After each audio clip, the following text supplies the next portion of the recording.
Alright, so this is the first video in a series that I'm starting, just called Documenting the Journey. First things first, I'm going to plug, before I even talk about myself, I'm going to plug Matt Kelly, because he has basically come up with this idea first.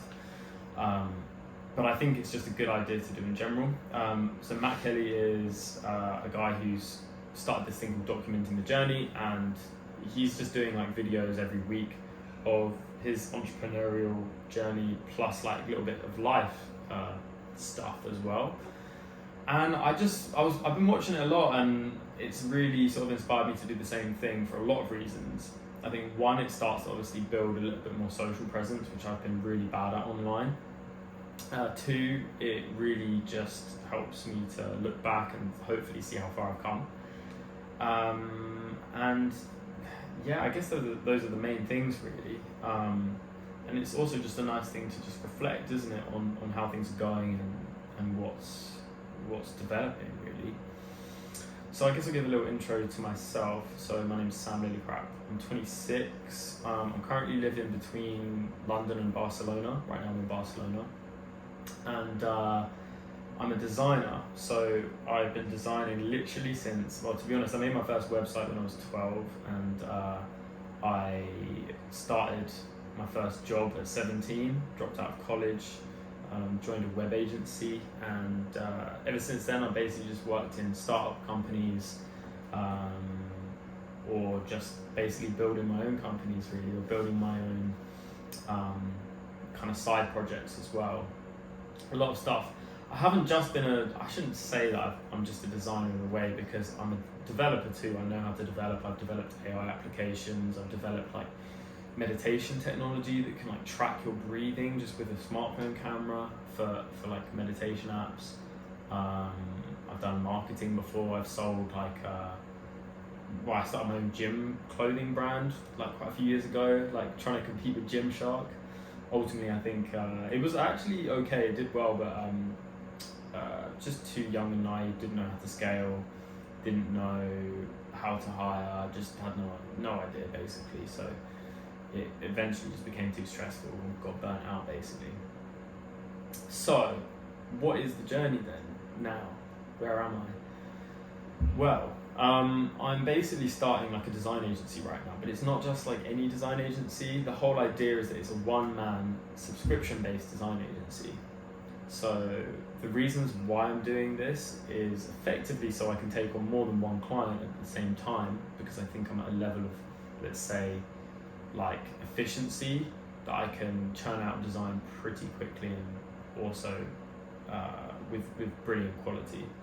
At least I like to think so. So that's the whole aim of the game.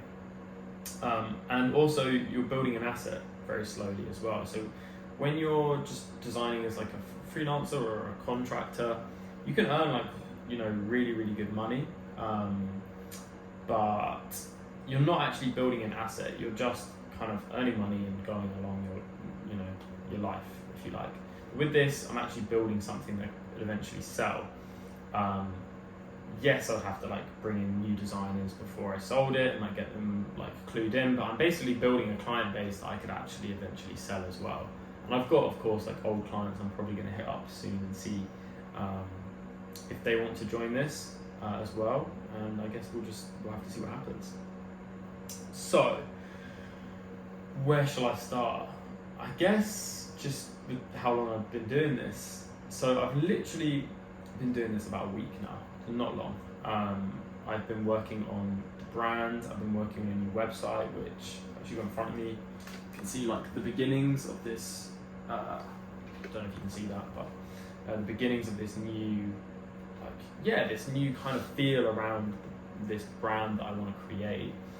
I probably shouldn't say too much more than that it's a one-man design agency, but the plan is also to be able to expand it into different things eventually too. So that's why I'm being a little bit more careful about how I'm doing it and making sure that it's something that I can expand.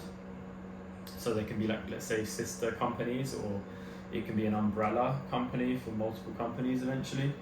But I have a habit of like thinking too far in the future, so I'm going to just try and stick to this and stay focused. But yeah, just thinking about that a little bit when I'm designing it. And yeah, some interesting things have happened so far. I am building this website with Framer. Some of you may be familiar. It's something similar to Webflow, where you can design websites without code. But Framer's just kind of launched a new sort of app to do it, and it's been really good. It's a few hiccups, but it's been good in general. But the weird thing was I got an email from a guy from Framer, and he was like, "Oh, I've just seen your website, it looks really good, like let me know if like you need any help, just reach out." I was like, sounds like just some cold email, you know, that kind of thing. So I kind of ignored it. Like, I just didn't think it was a real person, or just thought it was some automated email, because I'd signed up to, the site, as you normally expect with like SaaS applications and stuff, to get some kind of like email flow going. But then I got a follow-up, and then another follow-up, and I was like, okay, I'm just going to reply to this guy now, because he's just on my case. And I was just like, okay, cool, man. Like, how do you know, like, I've been building a website, and how do you know the link? Because the link is not like a domain, it's like some random, like, string of letters, framer.com kind of thing, right? So how does this guy even know, like, how's he even seen it? Been posting in the Discord and stuff, so maybe through that, but anyway, sorry, rambling. Long story short, he was like, yeah, we want to feature you on the Framer website, and we want to give you a shout out to like 70k of our followers on Twitter. And I'm like, great, like, okay. I haven't even launched this thing yet, and they want to, give me a shout out. So that was pretty nice. I mean, as I say, I'm only a week in, and like Framer's like, hey, I want to give you a shout out. So it's like, it's pretty nice. What else has happened? I've been building up my Twitter slowly. Again, it's like this whole thing right now of like building social presence. It's just something I've not done in like 10 years of my career. It's like, it's crazy really. Like, I've been like pretty, let's say, I don't know, my LinkedIn has always like popped up. I've always had emails like, hey, can you work for us? All the time. But outside of LinkedIn, there's nothing basically. Never really built a Twitter, never really built an Instagram, other than just having like a personal one. So now I'm using Tweet Hunter. I don't know if any of you have heard of it. Like, allows you to generate and schedule like tweets with AI and stuff. It's quite cool. But I prefer, honestly, maybe I'm up my own arse with this one, but like, I prefer to just schedule tweets that are genuinely my own thoughts and my own content, rather than reframing and just like regurgitating like other people's stuff, even if it's like stuff that's performed well, and we're rewriting in a different way, which is the whole idea. I don't know, I just think maybe developing your own value is better, but of course it's more time consuming, and I've got to think about that, especially as like I'm doing this one-man design agency, right? I'm taking on like more clients at once.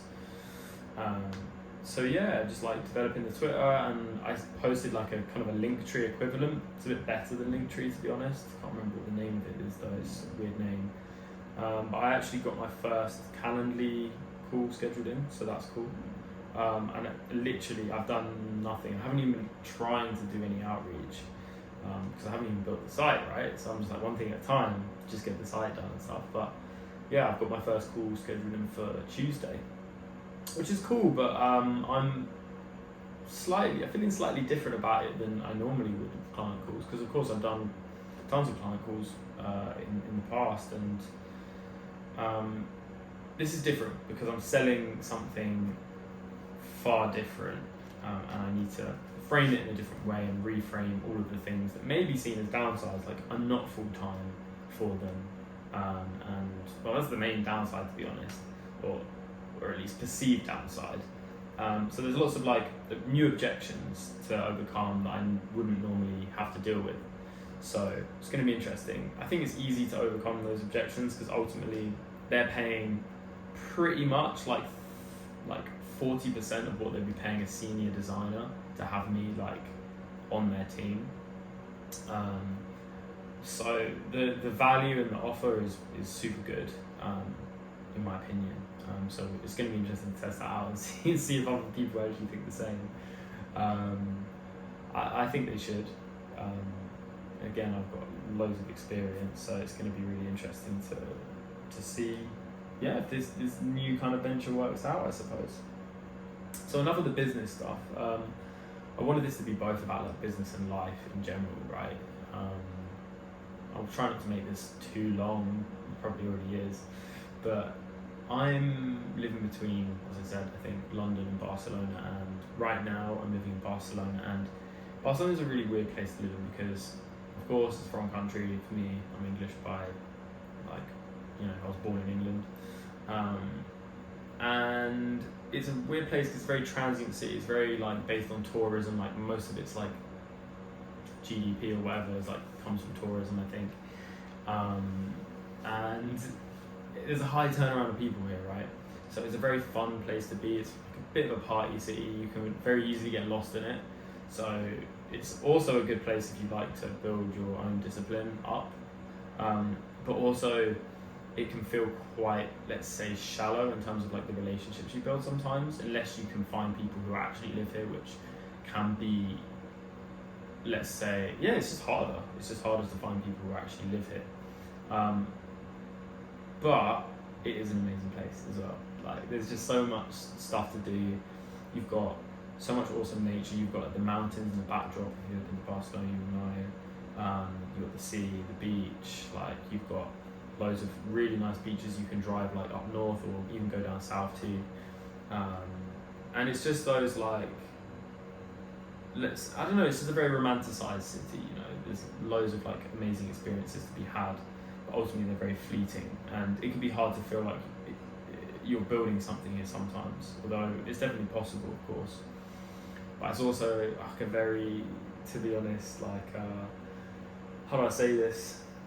I mean, I'm not going to be filtered, like people fuck around here in terms of like, they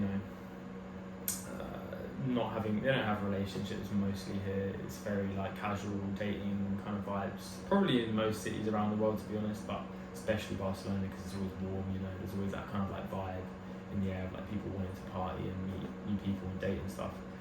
So it's good, but I think you can get sort of tired of it, which is why sometimes I go back to London. I can go back to London next month, just for not for long, for like 10 days or something, where everything is much more.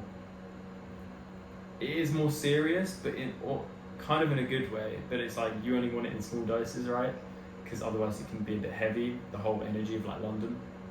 But it's much better for just like getting your head down, focusing, meeting other people who are successful, and doing really well in what they do, and just enjoying like your own culture again. It really, being taken out of your own culture really allows you to go back and appreciate it in a way that you wouldn't normally do on a day-to-day basis. So I really like the setup that I've got.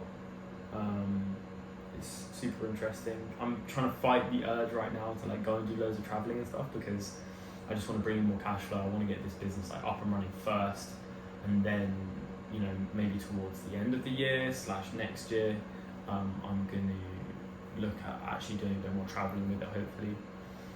We'll see. I just feel like I want to see a little bit more of the world. Seen most of Europe, to be honest. Just haven't seen much of Asia, and I haven't seen much of America either. I've been to Canada, but not America or South America. So yeah, that's kind of everything, I think. And that was a bit of a long first one, so if you made it this far, thank you for listening. And yeah, I guess I'll be back next week with the next one, just giving like probably, hopefully, a shorter update than this one, just on life and business in general, and yeah, so I can go.